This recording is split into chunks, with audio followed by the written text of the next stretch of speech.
હવે આજના લેક્ચરની અંદર આપણે ચેપ્ટર નંબર 4 રાસાયણિક ગતિકી વિશેની વાત કરીશું, જેમાં સૌપ્રથમ આપણે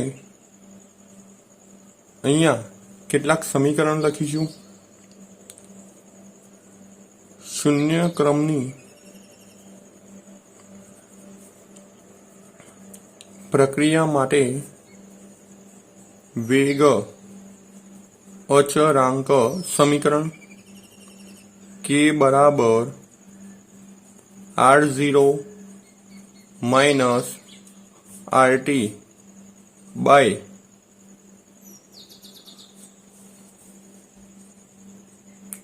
t.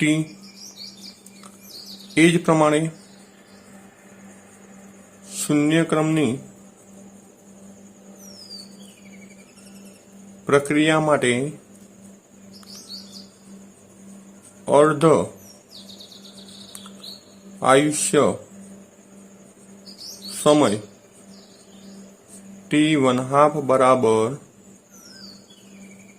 r0 by 2k.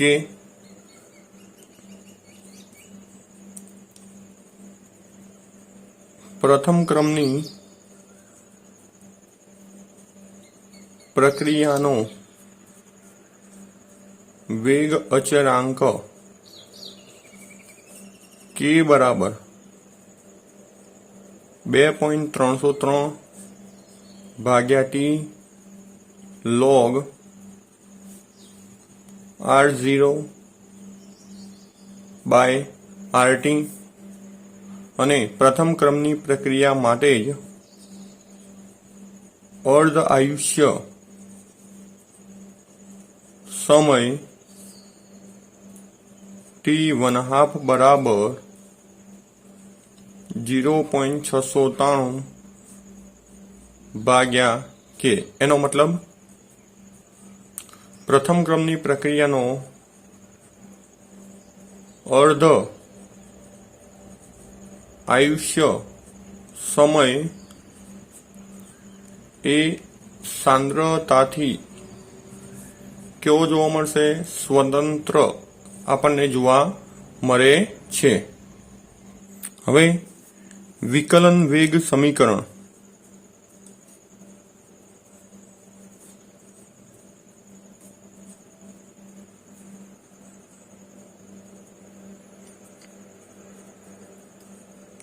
પ્રક્રિયા વેગ બરાબર અચળાંક k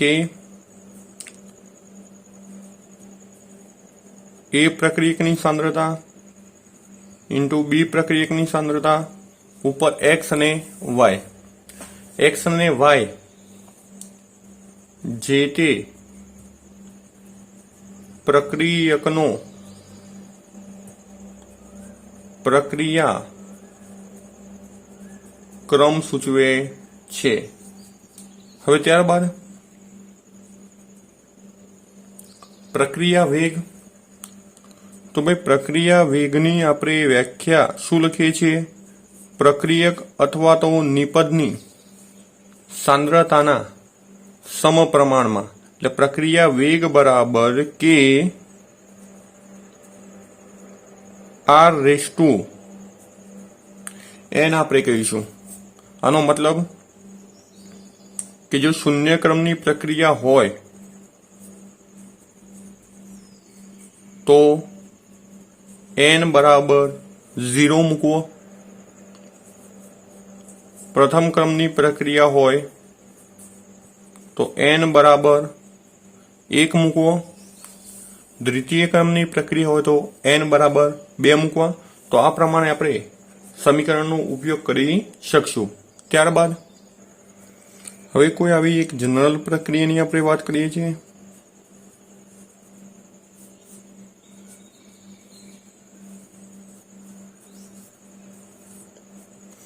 હવે આવી પ્રક્રિયા માટે મારે જો પ્રક્રિયા વેગ લખવો હોય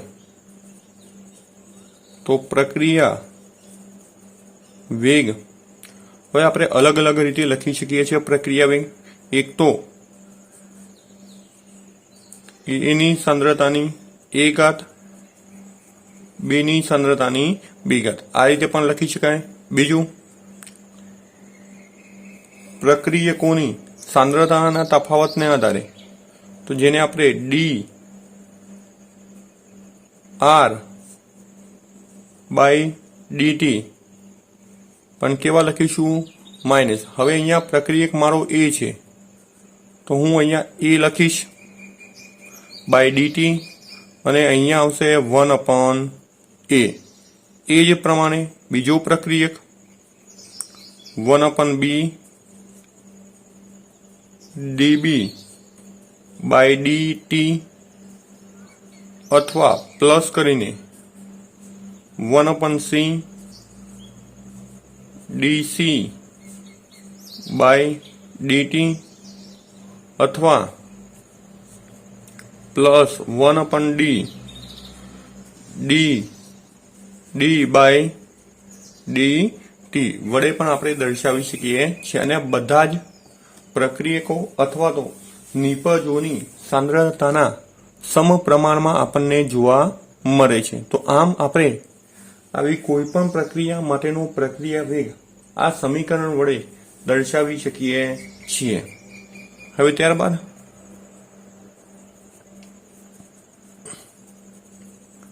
પ્રક્રિયા વેગ અચળાંક કેના એકમો. તો જુદી જુદી પ્રક્રિયાઓ માટેના કેના એકમો મેળવવા માટેનું સમીકરણ છે. જનરલ એકમ આપણે લખીએ છીએ મોલ પર litre 1 - n into second inverse. સેકન્ડની જગ્યાએ મિનિટ, કલાક, વર્ષ ઇનવર્સ પણ તમને આપી શકે છે. તો આમ આ એક જનરલ એકમ આપણે લખ્યું છે. એના આધારે કોઈ પણ રાસાયણિક પ્રક્રિયા કયા ક્રમની છે, પ્રથમ ક્રમની, દ્વિતીય ક્રમની, શૂન્ય ક્રમની, એ પણ આપણે નક્કી કરી શકીએ છીએ. હવે અહીંયા એક ઓએમઆર લખ્યું છે, જેમાં કોઈ ઓપ્શન મેં આપેલ નથી, પરંતુ સમજવાનું છે. અહીંયા આપણે જોઈએ છીએ કે માઇનસ નિશાની આવી. સરળતા આપણો ઘટક કયો છે? N2O5. એનો પ્રક્રિયા વેગ બતાવે છે, પરંતુ અહીંયા માઇનસ નિશાની આવી એ પ્રક્રિયક માટે હોય છે, અને પ્રક્રિયકની સાંદ્રતા ક્રમશઃ ઘટે છે. હવે સાંદ્રતા ક્રમશઃ ઘટવાનું રીઝન શું છે? તો એ પ્રક્રિયા દરમિયાન એનું સતત શું થયા કરે છે? તો વિઘટન થયા કરે છે. તો અહીંયા જે વસ્તુ બતાવે છે એ શું બતાવે છે? તો N2O5 નું પ્રક્રિયા દરમિયાન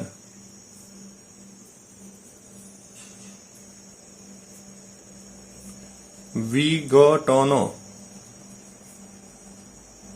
દર બતાવે છે. પરંતુ કદાચ અહીંયા આની આ જ પ્રક્રિયા, પરંતુ +1/2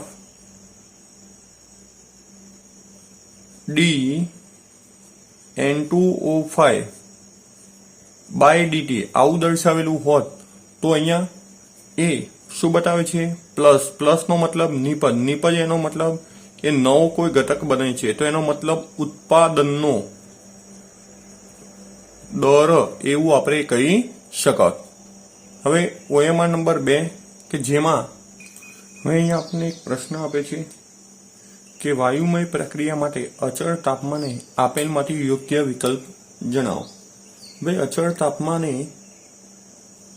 જેમ જેમ આપણે દબાણ આપતા જઈએ તેમ તેમ વાયુના અણુઓ એકબીજાની નજીક આવે છે, અને એકબીજાની નજીક આવવાથી એમની સાંદ્રતા વધતી જાય છે. એનો મતલબ કે અહીંયા એવું આપ્યું છે પહેલું ઓપ્શન, સ્પીસીઝની સાંદ્રતા બરાબર આંશિક દબાણ. ભાઈ સ્પીસીઝની સાંદ્રતા દબાણના બરાબર નહીં, પરંતુ દબાણ જેમ જેમ વધતું જાય એમ એનું મૂલ્ય વધતું જાય છે. એનો મતલબ શું થયો? તો બંને એકબીજાના સમપ્રમાણમાં આપણને જોવા મળશે. એનો મતલબ સ્પીસીઝની સાંદ્રતા એ આંશિક દબાણના કેવા પ્રમાણમાં? તો સમપ્રમાણમાં હોય છે. હવે અહીંયા એક પ્રક્રિયાનો પ્રક્રિયા વેગ આપણને આપે છે અને આ પ્રક્રિયા વેગના આધારે આપણી પ્રક્રિયા શું બને એ શોધવાનું છે. તો સૌ પ્રથમ તો પહેલા આપણે અહીંયા આપણા પ્રક્રિયકો કયા બને, તો ડી અને બી આપણા પ્રક્રિયકો બનશે. કેમ? કારણ કે બંને ગાડી માઇનસ નિશાની છે અને શું બતાવે છે, તો પ્રક્રિયા દરમિયાન એમની સાંદ્રતા ક્રમશઃ ઘટતી આપણને જોવા મળે છે. તો સૌ પ્રથમ આ બંનેના આધારે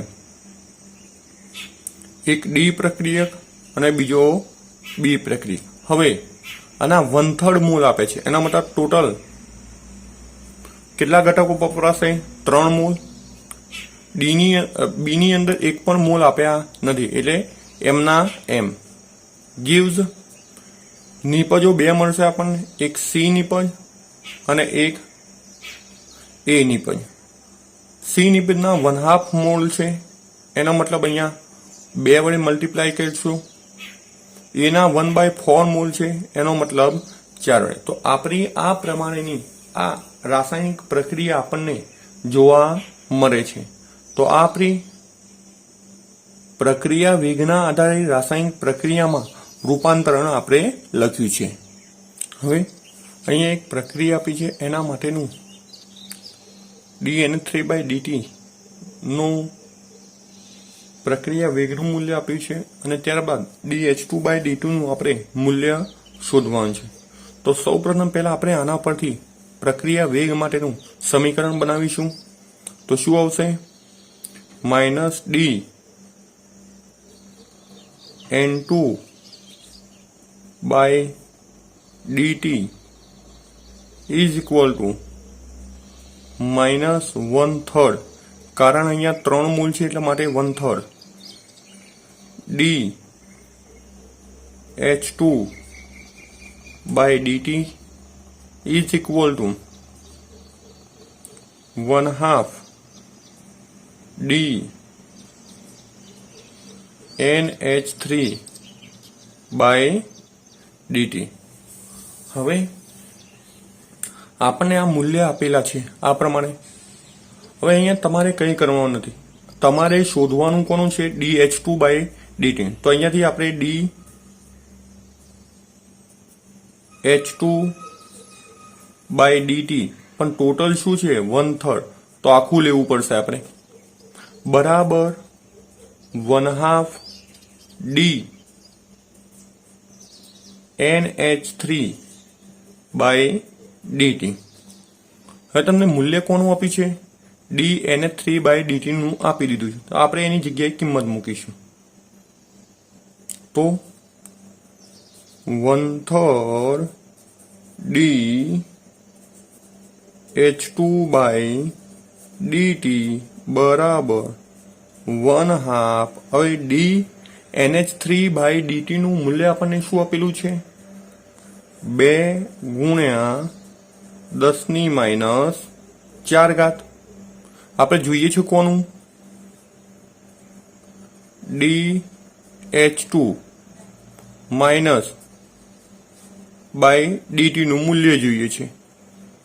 તો 1/2 એમના એમ 2 10⁻⁴, અને જે 3 નીચે છેદમાં હતા એ કેવો આવશે? અંશમાં ગુણાકારમાં. બંને ગયા માટે 3 × 10⁻⁴ મોલ પર લિટર ઇન્ટુ સેકન્ડ ઇનવર્સ. તો આ પ્રમાણે આપણને dH2/dt નો વેગ અચળાંકનું મૂલ્ય વેગનું મૂલ્ય આપણને પ્રાપ્ત થાય છે. હવે અહીંયા આપણે આગળ જે OMR ભણ્યા એના જુઓ, એક OMR છે કે જેનો તમારે જવાબ આપવાનો રહેશે અને ત્યારબાદ એના પછીનો અગાઉનો OMR, પ્રક્રિયાનું તાપમાન વધારતા પ્રક્રિયા વેગ વધે છે. તો ભાઈ પ્રક્રિયાના વેગ વધવાથી એવી તો શું થાય છે કે જેના લીધે પ્રક્રિયા વેગ વધે છે? તો ભાઈ તાપમાન વધવા સાથે સક્રિયકરણ શક્તિ અથવા તો ઉર્જા ઘટે છે, પણ અહીંયા આપણને વધે છે એવું આપ્યું છે. દેહલી ઉર્જા વધે છે। દેહેલી ઉર્જા કે સ્થિતિ ઉર્જાની વાત છે, તો ભાઈ તાપમાન વધવાથી સ્થિતિ ઉર્જા વધે છે, ઉર્જા અવરોધ ઘટે છે। તો બધા જ અણુઓ તાપમાન આપવાથી એક સાથે વેગમાં વધારો થાય છે, માટે ઉર્જા અવરોધ ઘટે નહીં, પણ ઉર્જા અવરોધ વધારો આપણને જોવા મળશે। અને છેલ્લે અસરકારક અથડામણ પામતા અણુઓની સંખ્યા વધે છે। તો ભાઈ ગતિ જેટલી વધશે એટલા અણુઓ વચ્ચેની અથડામણમાં વધારો જોવા મળશે, માટે આપણો ઓપ્શન જવાબ શું આવશે? અસરકારક અથડામણમાં વધારો જોવા મળે છે। અથવા તો બીજું સક્રિયકરણ ઉર્જા ઘટે છે એવો પણ જવાબ આવી શકે છે। હવે અહીંયા ઓપ્શન છે, એક પ્રક્રિયા આપી છે 2A + B, જેમાંથી A2B નામની નિપજ પ્રાપ્ત થઈ છે। હવે આ પ્રક્રિયામાં એની સાંદ્રતા બમણી કરવામાં આવે અને બીની સાંદ્રતા અડધી કરવાથી પ્રક્રિયાના વેગમાં શું ફેરફાર થાય છે એ આપણે ગણતરી કરવાની છે। હવે આ પ્રક્રિયાને આધારે પ્રક્રિયા વેગ સમીકરણ શું બનશે કે એની ઉપર 2 ઘાત અને બીની સાંદ્રતા। હવે એની સાંદ્રતા બમણી એટલે કે 2A કરવાની છે અને બીની સાંદ્રતા અડધી એટલે B/2 આપણે કરીશું।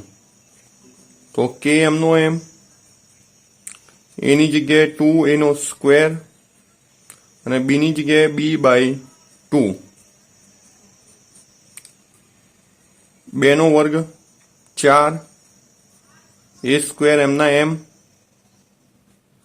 B m ના m ભાગ્યા 2, 2 2 4, એનો મતલબ 2 K A નો સ્ક્વેર ઇન્ટુ B। તમે જોઈ શકો છો કેટલા ગણો પ્રક્રિયા વેગ વધ્યો? તો 2 ગણો પ્રક્રિયા વેગમાં વધારો જોવા મળે છે। હવે અહીંયા આપણને પ્રક્રિયા ક્રમની વાત કરી છે। પ્રક્રિયા ક્રમ કયો હોઈ શકે? તો ભાઈ પ્રક્રિયા ક્રમનું મૂલ્ય 0 પણ આવી શકે છે, પૂર્ણાંક પણ હોઈ શકે છે, એટલે 1 2 3 4 કોઈ પણ, અને સાથે સાથે અપૂર્ણાંક પણ હોઈ શકે છે। પણ આણ્વિકતા કીધી હોય તો આણ્વિકતા હંમેશા પૂર્ણાંક સંખ્યામાં જ આપણને જોવા મળે છે। હવે અહીંયા આપણને પ્રક્રિયા વેગ બરાબર વેગ અચળાંક આપ્યો છે, તો પ્રક્રિયા ક્રમ કયો હોઈ શકે? તો આપણે આવી પ્રક્રિયાઓ માટે પ્રક્રિયા વેગ બરાબર K આરની સાંદ્રતાની n ઘાત આવી રીતે દર્શાવે છે। હવે આપણને અહીંયા પ્રક્રિયા વેગ બરાબર ખાલી વેગ અચળાંક આવે છે, તો n નું મૂલ્ય શું હોય? તો n નું મૂલ્ય આપણે જો અહીંયા 0 મૂકીએ તો કોઈ પણ ઘટકની 0 ઘાત બરાબર 1 થાય, માટે શું વધશે? K, અને K ને આપણે શું કહીએ છીએ? વેગ અચળાંક। તો કેવી પ્રક્રિયા માટે? શૂન્ય ક્રમની પ્રક્રિયા માટે પ્રક્રિયા વેગ બરાબર શું આવે? વેગ અચળાંક આવે છે। તો આમ આ પણ વસ્તુ તમારે ધ્યાન રાખવાની છે। કેટલીક વખત પ્રશ્નો તમને આ રીતના પણ પૂછાઈ શકાય છે। તો અહીંયા પણ આગળ જે પ્રમાણે આપણે એક્ઝામ્પલ ગણ્યો એ જ રીતનો છે, પણ અહીંયા પ્રક્રિયા વેગ માટે આપણને સમીકરણ આપી દીધું છે કે A ની 3 ઘાત અને B ની 0 ઘાત। હવે એ પ્રક્રિયકની સાંદ્રતા બમણી કરવાની છે, તો હવે A ની જગ્યાએ આપણે બમણી કરવાની છે, માટે 2 લખીશું, પણ ઉપર 3 ઘાત। B ની સાંદ્રતા અડધી કરવાની છે, એટલે કે 1/2, પણ ઉપર 0 ઘાત। ચલો હવે 2 નો ઘન કરીએ એટલે 8 આવશે, 1/2 અહીંયા કોઈ પણ સંખ્યા હોય ઉપર 0 ઘાત છે એનો મતલબ 1 થઈ જશે, માટે પ્રક્રિયા વેગ કેટલા ગણો વધશે? 8 ગણો વધુ આપણને જોવા મળે છે। હવે અહીંયા આપણને એક માહિતી આપી છે, આપેલ માહિતીના આધારે a પ્લસ b માં p એટલે કે નિપજ પ્રાપ્ત થાય છે અને એના માટે વિકલનીય વેગ સમીકરણ નીચેનામાંથી સાચું કયું એવું આપણે નક્કી કરવાનું છે। ભાઈ આવી જ્યારે ગણતરી હોય તો પણ આપણે ગણતરી કરીને એનો જવાબ તો લખવાનો રહેશે। વિકલનીય વેગ માટે સમીકરણ આપણે બનાવવા પડે, પ્રક્રિયા વેગ બરાબર કે એની સાંદ્રતા x ઘાત બીની સાંદ્રતા y ઘાત। હવે પહેલા તો 3 સમીકરણ આપણા બનશે। પ્રક્રિયા વેગ પ્રથમ માટે 0.032 કે એની સાંદ્રતા 0.35 raise to x 1.28 raise to y। એ પ્રમાણે બીજું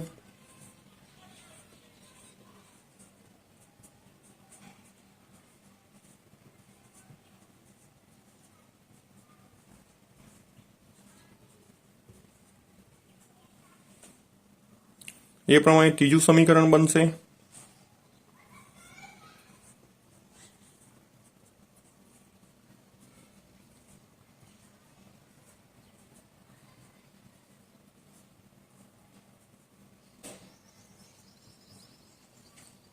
હવે આપણે x શોધવું હોય તો y સરખા લેવાના અને y શોધવું હોય તો x। ચલો હવે આપણે પહેલા y શોધીએ છીએ તો પ્રથમ અને બીજા સમીકરણનો ગુણોત્તર કરીશું તો 0.032 ભાગ્યા 0.008। હવે ડાયરેક્ટ x ઉડાવી દેવાના તો વધશે શું? 1.28 નીચે 0.64 રેસ ટુ y। 8 4 32 પોઈન્ટ સરખા છે માટે 4, 64 દુ 128 એટલે 2 ની y ઘાત, 4 એટલે 2 ની 2 ઘાત, 2 ની y ઘાત, y ઇઝ ઇક્વલ ટુ 2 આવી ગયા। હવે y બરાબર 2। હવે મારે x શોધવો છે તો x શોધવા માટે હવે આપણે x શોધવા માટે સમીકરણ 3 ને 2 વડે ભાગતા તો સમીકરણ 3 માં 0.016 ભાગ્યા 0.008 કે 0.70 રેસ ટુ x ભાગ્યા કે 0.35 રેસ ટુ x। y આપણે સરખા છે એટલે ઉડાડી દીધા। 8 2 16 એટલે કે 2 આવશે અને અહીંયા 35 દુ 70 તો 2 ની x ઘાત, અહીંયા 1 તો x બરાબર 1। માટે આપણે વિકલનીય વેગ સમીકરણ વેગ બરાબર કે a ની 1 ઘાત અને b ની 2 ઘાત। તો આ પ્રમાણે આપણું વિકલનીય વેગ સમીકરણ બને છે। હવે અહીંયા આપણને થોડું અલગ રીતનું આપ્યું છે। આપેલ પ્રક્રિયા માટે નીચેનામાંથી કયો સંબંધ સાચો છે? પહેલા તો આપણે એક જનરલ સમીકરણ લખીએ છીએ, લખી દઈએ dN2/dt માઇનસ બરાબર 1/3 માઇનસ dH2/dt બરાબર 1/2 પ્લસ dNH3/dt। હવે આની અંદર આપણે જે વસ્તુ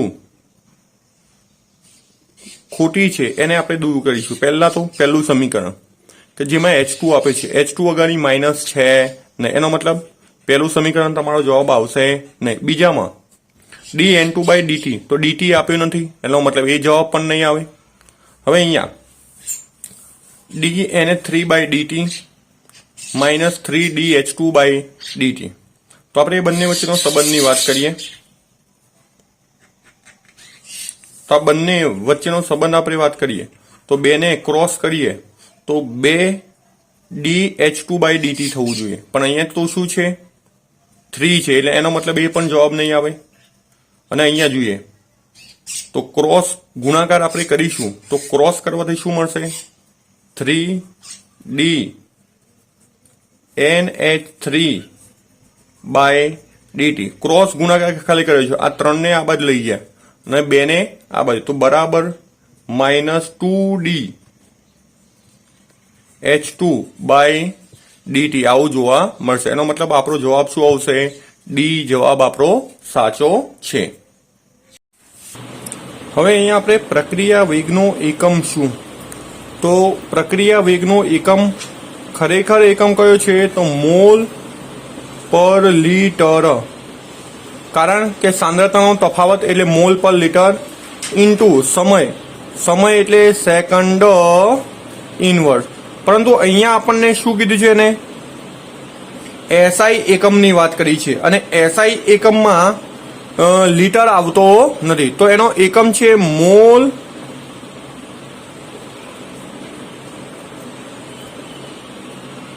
metre cube into second inverse. આ એનો એસઆઈ એકમ આપણને જોવા મળશે. તો એસઆઈ એકમ તમને પૂછાય તો કયો એકમ આવશે? Mole into metre cube into second inverse. પણ મીટર ક્યુબ કેવો આવશે? -. હવે ત્યારબાદ આગળના ક્વેશ્ચનની વાત છે. હવે અહીંયા આપણને N2 અને 3H2 માંથી NH3 વાયુની બનાવટ આપેલ છે, જેમાં આપણને પૂછેલ છે કે ભાઈ NH3 નો 0.3 મિનિટમાં કેટલા મોલ NH3 ઉત્પન્ન થતો હશે. તો અહીંયા ઉત્પન્ન થવાનો દર શોધવાનો છે. તો આપણે જે સમીકરણ લખીએ છીએ dN2/dt બરાબર 1/3 dH2/dt બરાબર 1/2 d NH3/dt. હવે H2 નો 10 મિનિટમાં 6 × 10⁻² મોલ હાઇડ્રોજન વપરાઈ જાય છે. તો એનો મતલબ આપણે આ બંનેની સરખામણી કરીશું. કેમ? કારણ કે આપણે NH3 કેટલો ઉત્પન્ન થઈએ એ શોધીએ છીએ. તો જોઈએ સૌ પ્રથમ 1/3 dH2/dt બરાબર 1/2 d NH3/dt. હવે આપણે શરૂઆતમાં 10 મિનિટમાં જેટલો હાઇડ્રોજન વપરાયો એટલા પ્રમાણમાં NH3 કેટલો ઉત્પન્ન થાય છે એ શોધીએ છીએ 10 મિનિટના અંતે.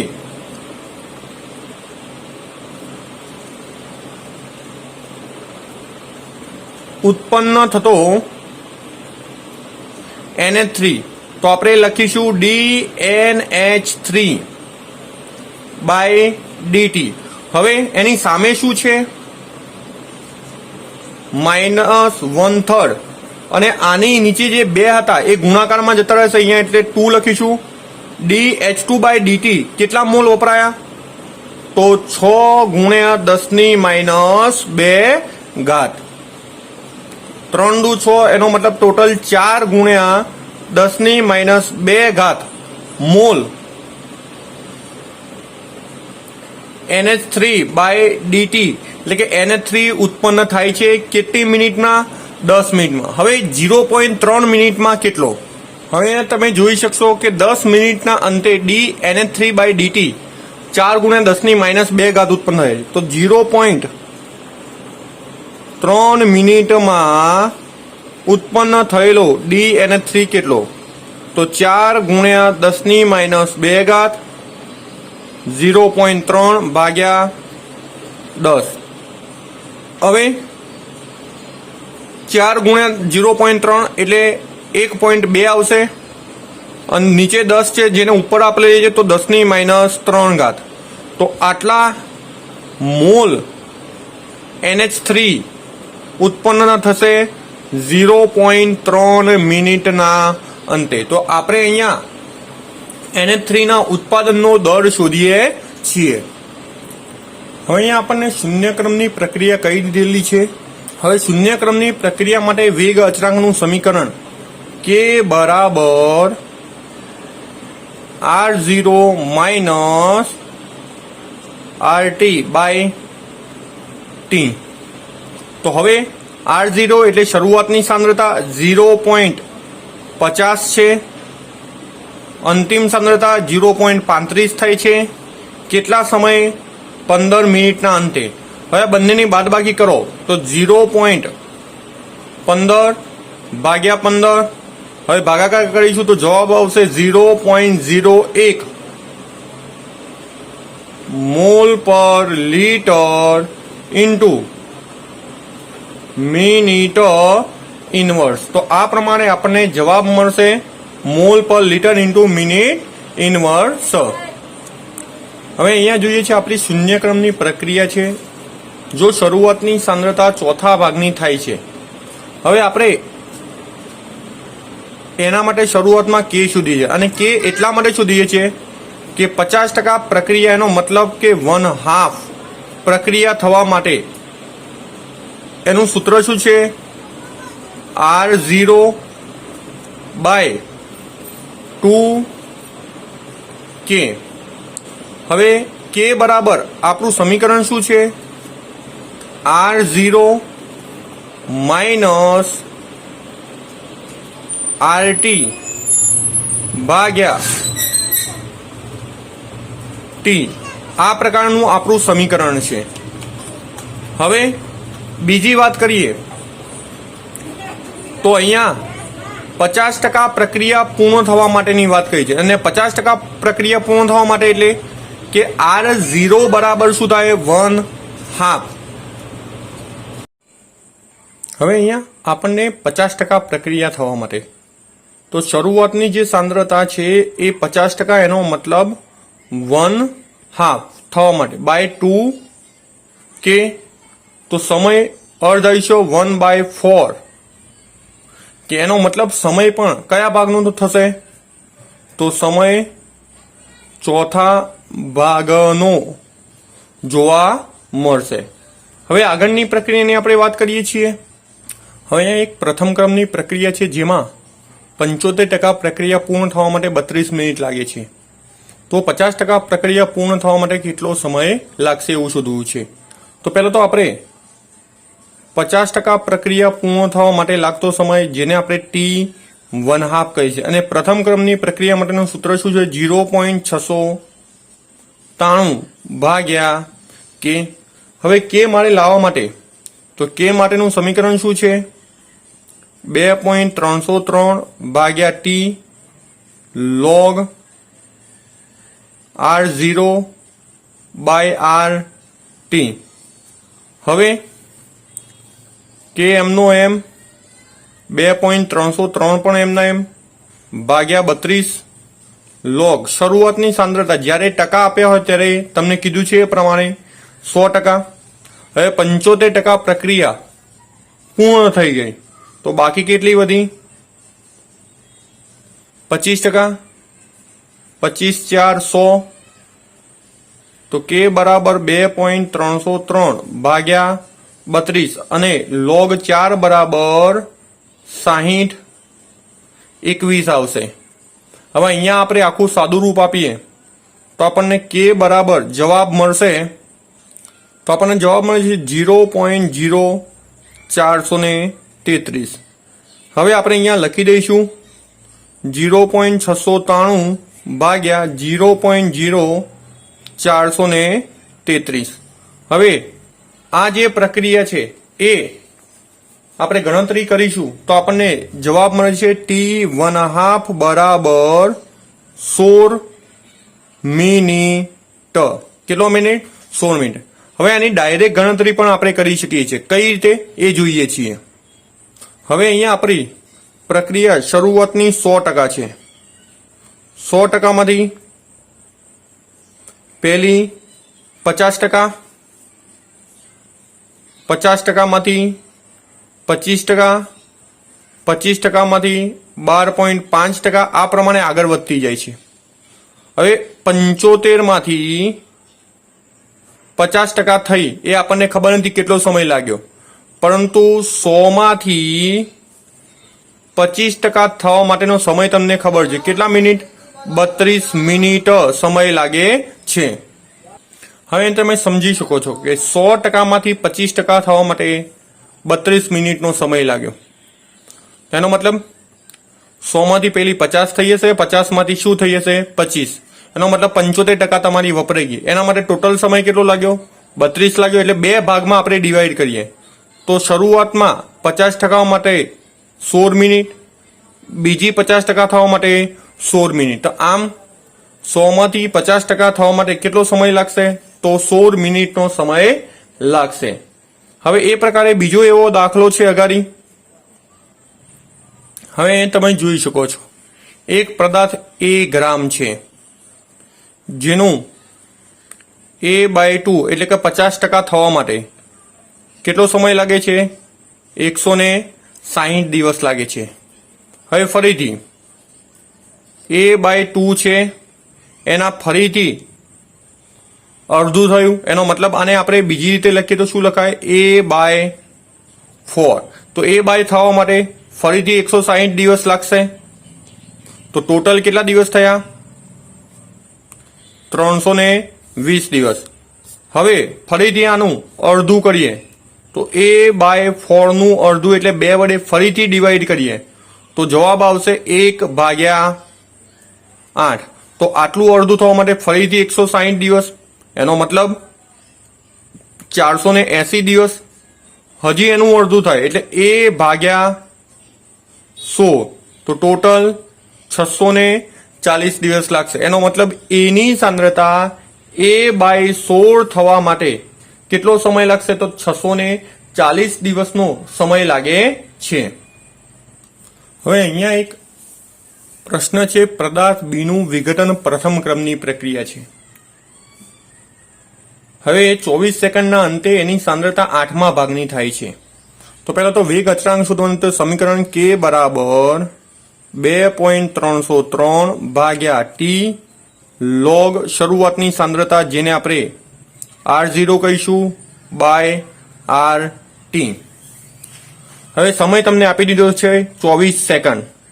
તો 2.303 ભાગ્યા 24 સેકન્ડ લોગ. હવે શરૂઆતની સાંદ્રતા આપણને ખબર નથી એટલે 1 ધારીએ, અને અંતિમ સાંદ્રતા 1/8મા ભાગની થાય છે. 2.303 ભાગ્યા 24 લોગ શું આવશે? 8. હવે અહીંયા આપણને કોઈ એવી ગણતરી અહીંયા જવાબ આપેલો નથી. અલગ અલગ પ્રકારના જવાબો આપેલા છે. તો હવે આ જવાબ કઈ રીતે આવે છે ધ્યાન રાખવાનું છે. લોગ એમનો એમ 8. 8 એટલે શું? 2/3 આપણે કહીશું. હવે લોગ લગાવીએ એટલે 3 કયો આવી જાય આગળ? તો 3 અને 2.303 લોગ બરાબર આપણે શું લખી દઈએ છીએ? ln. નીચે 24 અહીંયા શું વધ્યું? 2. 3, 8, 24 માટે જવાબ તમારો આવે 1/8 ln2. અને એકમ શું આવશે? Second inverse. તો આ પ્રમાણેનો જવાબ પણ હોઈ શકે છે, અને તમે સાદું રૂપ આપશો તો પણ આનો જવાબ તમને મળવાનો છે. તો અહીંયા ખાસ ધ્યાન આપણે આવા દાખલાની અંદર પણ રાખીશું.